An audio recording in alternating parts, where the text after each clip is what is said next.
My godmother told me that she measures her life in full moons. There are less than you think, she said. She wonders how many she has left. That evening, as I sit on a back step, straining my ears above the hum of the traffic, there's a train line that runs at the bottom of a garden. Periodically, the rails sing like a tuning fork, erupting into a startling whoosh and clatter. Carriage lights strobe, flickering with faces before ending abruptly and plunging me back into darkness. A screaming fade tails off into the distance, and above the ambient buzz and drone, I can make out the call of a barn owl out to my left in the trees. The wolf moon is gently waning in the sky over at the other side of the house. An almost full disk of light shines ever so slightly askew. It casts a faint shadow of the roofline across the lawn. I think about how the city and suburbia stifles me now. It makes my brain rattle with the constant thrum of it all. The sky feels small, obscured by buildings that loom. Street lights flare with unnatural brightness and cast a veil across the stars and constellations that are so visible from my own garden in the Scottish borders. I had forgotten that it never truly gets dark in cities. I lived in one for 15 years. I recall the blackbirds rousing a chorus in the wee hours, confused by the bright lights, trilling for the dawn which wouldn't arrive for many hours. The darkness of winter can be wearing in rural areas. You become very aware of the daylight hours and learn to roll with the light, absorbing it where you can during the shorter days. At night, the main streets are straggled with just enough street lamps, but beyond the village limits, on moonless, starless nights, it can feel like you're walking straight into a wall of Vanta black. The darkness is almost solid, like entering a space between two dimensions, traversing a void where only the feeling of feet hitting pavement is a thing that tells you that you're present and upright. Last year I decided that I needed to embrace the darkness, so I took to setting off with the dog at dusk and walking the fields and woodlands until well after nightfall. The landscape gently rolls on account of the huge drumlin field that dominates the Berwickshire Merse. This lack of any real rise in the land offers sky that stretches for mile upon mile, uninterrupted in every direction.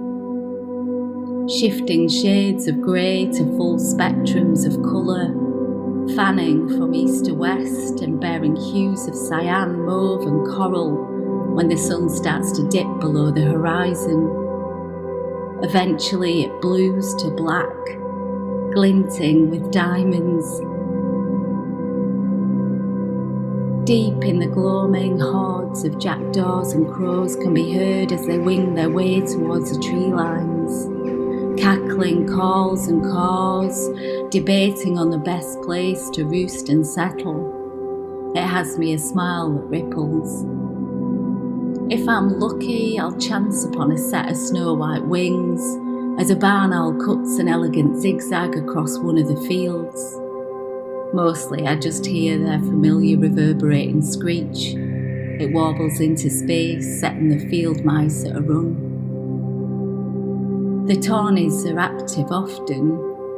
In the near dark, your mind and ears conjure its daytime mind map, trying to pinpoint their location.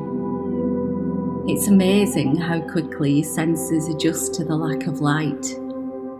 In the beginning, I would take a torch, but the introduction of artificial light was weirdly counterintuitive. Instead, I like to let my eyes ease into the natural progression of darkness and revel in those hallowed moments when the brightness of the moon enhances my vision with its spectral beam. picking out the well-worn desire paths of hairs that are illuminated like puckered seams in dark velvet, and the high clouds that form an iridescent haze. They shimmer with luminescence, a multitude of tiny pearlized ice crystals bathed in moonlight. My souls recount the memory of daytime hollows and mounds, helping me tap my way in the dark. The deadened silhouettes of cow parsnips and whitened grasses stand like stark sculptures, pale as pit-clean bones against the inky straggling hedgerows. Occasionally, a roosting bird will rustle a wing, and overhead the sound of pink-footed geese can be heard in nighttime transit, and if the light is just right, I might make out the shape of a scrawly V.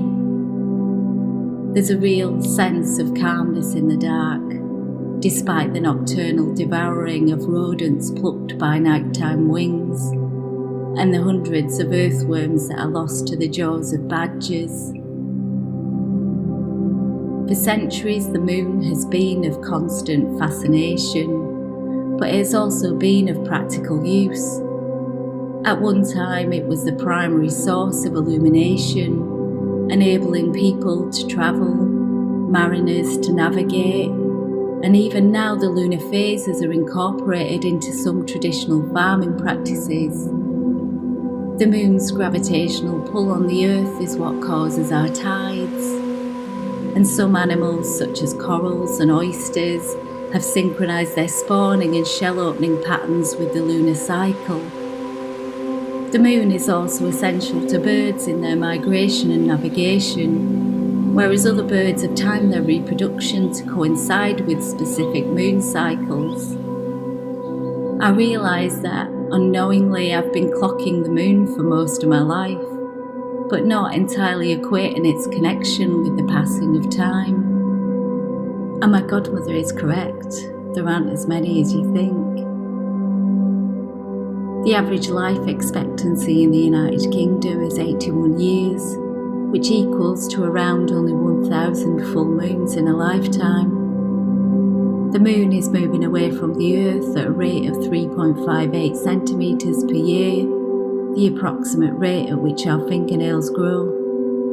And whilst we won't experience the full effect in our lifetime, it really has me counting my moons.